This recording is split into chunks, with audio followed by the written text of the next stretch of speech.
Hey guys, what's happening? It's time for Shokugeki no Soma, chapter 127. And now, before I get into this chapter, I do want to point out one thing.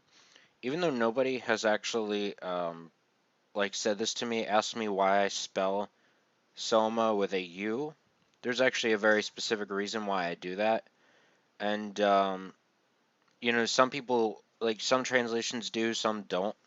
And the reason why I do is because the official way that it's written in Romanji is Soma is with the long sort of the dash over the O.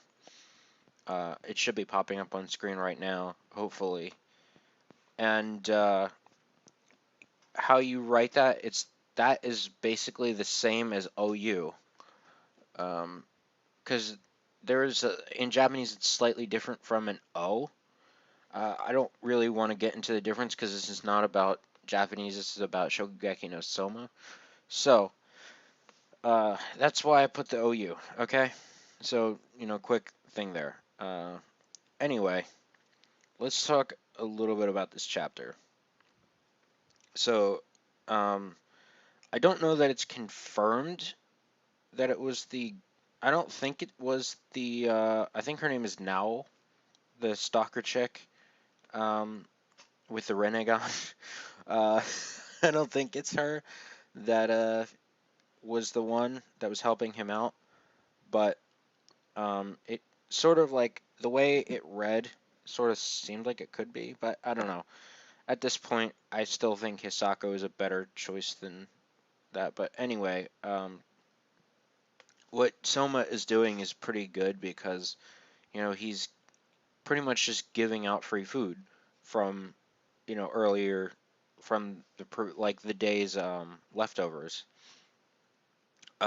Which case will start to actually build a almost like a very short-term clientele because in a lot of restaurants, one of the things they do is they want to try to appeal to the locals. And I know if you've ever watched Kitchen Nightmares.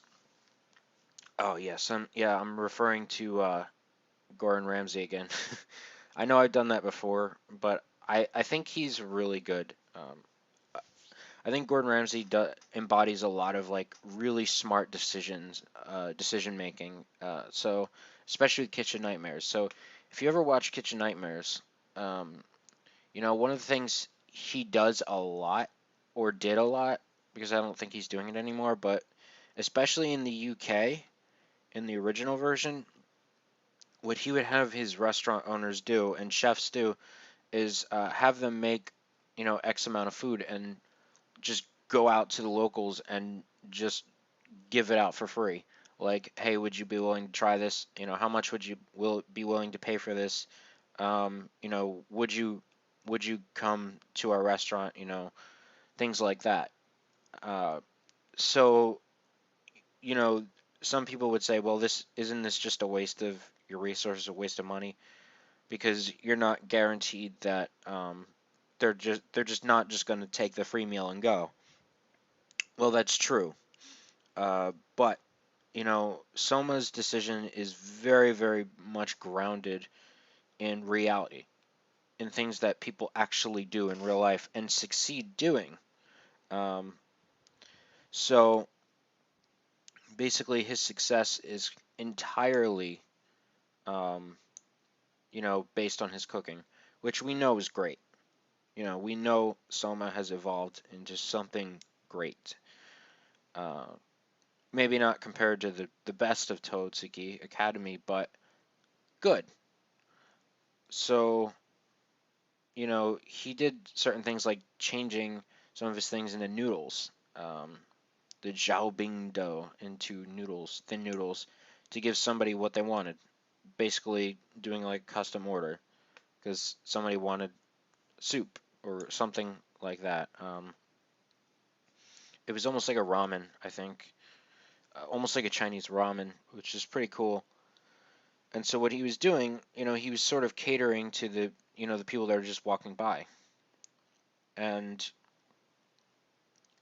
I think he was doing that in the main area because, you know, the stalker chick is like, you're not allowed to do business in other areas.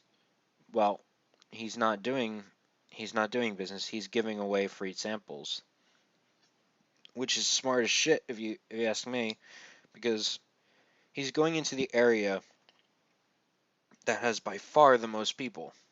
Um, we were told this, that the street, the main area has the most people, and so he's giving away free samples, which is extremely smart going into the most densely populated area, so that maybe they'll go to the central area, I think that's what it's called, and buy shit from him, the next day.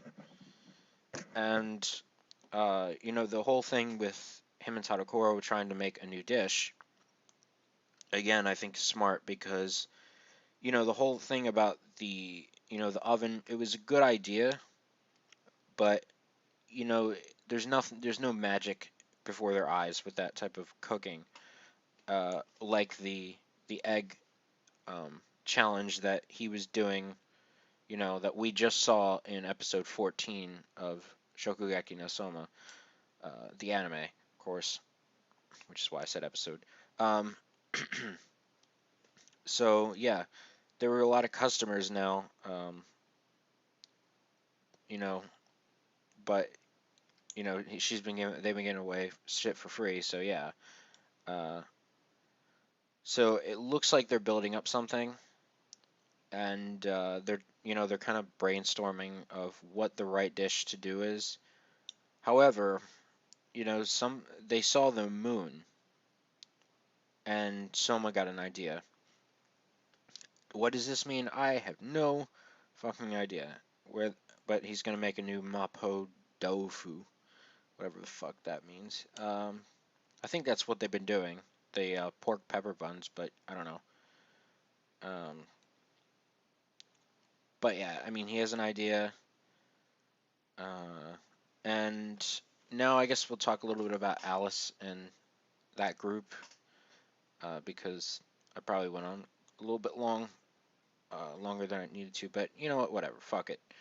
Um, with Alice, she proposed a really complicated dish, um, that like needed like 2 hours to cook and more, and there was just it was like her typical thing, but it's not. Hayama pretty much has to ground her in reality and say like, no, this is not going to.